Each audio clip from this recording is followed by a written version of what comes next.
আব্দুল্লাহি ওয়া সুধী দর্শক, আপনারা আমার নাজমুল ইসলাম চ্যানেল থেকে সবাইকে শুভেচ্ছা রইল। আম, আজ আমি যে বিষয়ে বলবো সেটা হচ্ছে বাংলাদেশের বর্তমানে ইন্টেরিম সরকারের বিষয়ে। এর আগে বাংলাদেশে অনেক সময় না ইন্টেরিম নামে না আসলেও অন্য নামে আসছিল, তত্ত্বাবধায়ক সরকার নামে। আমরা প্রথম বাংলাদেশে তত্ত্বাবধায়ক সরকার দেখি বিশেষ করে ৮০ দশকের পরে ১৯৯১ সালে ঈশ্বর সরকারের পতনের পর ৯১ না ৯০-এর ডিসেম্বর মাসে।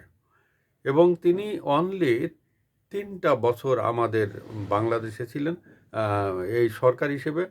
তিনি আছে সাবেক মরহুম বিচারপতি শাহাবুদ্দিন আহমেদ। এই শাহাবুদ্দিন আহমেদ ৩ মাসের ভিতরে তিনি মূলত নির্বাচনটা গুছিয়ে এবং এই নির্বাচিত সরকারের মাধ্যমে তৎকালীন বেগম খালেদা জিয়ার কাছে ক্ষমতা হস্তান্তর করে তিনি আবার সেই বিচারপতি পদে চলে গেছেন। এইভাবে এরপরে আসছিল ৯৬ সালে হাবিবুর রহমান, ২০০১ সালে আসছিল লতিফুর রহমান এবং ২০০৮ সালে যে ইলেকশন হলো সেটা হচ্ছে সম্ভবত উনি ফখরুদ্দিন সাহেব এবং ফখরুদ্দিন সাহেবের অধীনে ওনার সময় যে নির্বাচন কমিশনার ছিলেন সম্ভবত সাকাত সাহেব এখন ইন্টেরিম সরকারের আছেন মনে হয় নৌ পরিবহন মন্ত্রণালয়ে। এখন যেটা শুধু দর্শক আমি বলতে আসছিলাম যে এই বর্তমান সরকার এসে তারা নির্বাচনের জন্য আসেনি, তারা মোটামুটি চারিদিক দিয়ে মানে একটা এলোমেলো করে নিছে। আজকে তারা বোয়িং চুক্তি করছে, আজকে তারা অস্ত্র চুক্তি করছে, আজকে তারা বন্দর আর একজনকে দিয়ে দিচ্ছে, কালকে এটা একজনকে দিয়ে দিচ্ছে, কালকে ওটা একজনের কাছে দিয়ে দিচ্ছে।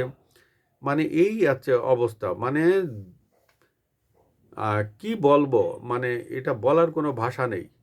চারিদিক দিয়ে তারা এলোমেলো করে নিচ্ছে। আমার মনে হয় তারা অন্তত ৫০ বছর থাকার জন্য এই সরকারি এসে বসছেন এবং কাজের কাজ কোনো কিছুই হচ্ছে না। তারা এসে মোট কথা গুছিয়ে গাছিয়ে মানে সম্ভবত বিদেশে চলে যাবেন, এই ধরনের একটা প্ল্যান পজিশন।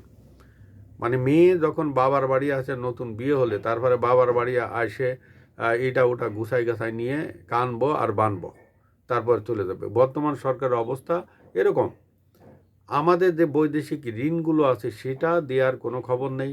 গত ১৮ মাসের ভিতরে যে পদ্মা সেতুর যে কিস্তির টাকা সেই টাকাটাই দেয়নি, অথচ পদ্মা সেতুর টাকা তারা তুলে খেয়ে ফেলাইছে। এই আছে অবস্থা এবং চারিদিকে শুধু খরচ আর খরচ। আমেরিকার সাথে তারা ৯ তারিখে একটা চুক্তি করার কথা আছে, আজ বোধ হয় ৯ তারিখ, আজকেই মনে হয় চুক্তিটা করছে তারা। এবং এই চুক্তির টা তাদের অবশ্য করার কথা ছিল না, কারণ এগুলো তো নির্বাচিত সরকারের কাজ এবং তারা চারিদিক দিয়ে গুছাই গাছাই মানে এমনভাবে মানে করে মানে এলোমেলো করে আমাদের রেখে যাচ্ছে। নিজেরা গোছাচ্ছে কিন্তু আমাদের এলোমেলো করে রেখে গেছে। আমরা দেখেছি আফগানিস্তানের নাগরিকরা কি দুর্দশা। সেখানে একটা রুটির জন্য তার নিজের সন্তানকে পর্যন্ত বিক্রি করে দিছে এবং সেই অবস্থা এখন আমাদের বাংলাদেশে হচ্ছে। বিগত সরকারের আমলে যে গরিবের চাল ছিল ৫০ টাকা, এখন সেই চাল ৭০-৭৫ টাকা। এবং আফগানিস্তানে যখন এই আমেরিকা ২০ বছর শাসন করেছে এবং সেই আফগানিস্তান থেকে চলে যাওয়ার সময় আমরা দেখেছি বিমানে ঝুলে তাদের যেসব দালাল ছিল এরা বিমানে ঝুলে তারপরে গেছে, অনেকে বিমান থেকে ছিটকে পড়ে গেছে। তদরূপ আমাদের ইউনূস সাহেবও চলে যাবেন, তার সাঙ্গভঙ্গরা চলে যাবেন, কিন্তু আমাদের সন্তানরা পড়বে বিপদে। আমাদের সন্তানরা এদেশেই থাকবে, দেশ ধ্বংস করে দিয়ে তারপরে তারা চলে যাবে। ওই দেখা যাচ্ছে তাদের সঙ্গী সাথী যারা আছে তারা ওই আফগানিস্তানের মতন বিমানে ঝুলে তারপরে তারা যেতে হবে। সেরকম একটা অবস্থার দিকে দাঁড়াইছে। এবং আমরা আমাদের দেশের কোনো রাজনীতিবিদ, আমাদের দেশের কোনো নাগরিক, যারা আমাদের দেশে অনেক বুদ্ধিজীবীরা আছে, কেউ কোনো কথা বলছে না। সবাই দেখি আচ্ছা এই অবস্থায় আছে। মানে আমাদেরকে ধ্বংসের দ্বার প্রান্তে আমরা মোটামুটি পৌঁছাইছি। এবং একটা জিনিস কি জানেন, তারা যেভাবে চুক্তি করছে, আমাদের এই মুহূর্তে এত বোয়িং প্রয়োজন নেই, আমাদের এই মুহূর্তে এত অস্ত্র দরকার নেই, আমাদের এই মুহূর্তে সাবমেরিন দরকার নেই। আমাদের এখন প্রয়োজন যে জনগণ যেটা দিয়ে চলবে, চাউলের কেজি কত, ডালের কেজি কত, তেলের কেজি কত, এগুলো নিত্য প্রয়োজনীয় যে দ্রব্যগুলো আছে, এগুলো দামটা যত কমাবে এবং জনগণের সাশ্রয়ের ভিতরে হবে, জনগণ তত শান্তি পাবে। কারণ দ্রব্যমূল্যটা এখন এই মুহূর্তে অনেক কিছু, সরকার সেদিকে কোনো খেয়াল করে না, শুধু দেশে চুক্তি চুক্তি চুক্তি।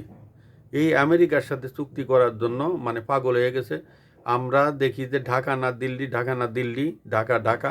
আজকে সেই ঢাকার সেই মানুষগুলো আজ কোথায়? এই আমেরিকার সাথে যে চুক্তিগুলো করছে তারা কোনো কথা বলছে না।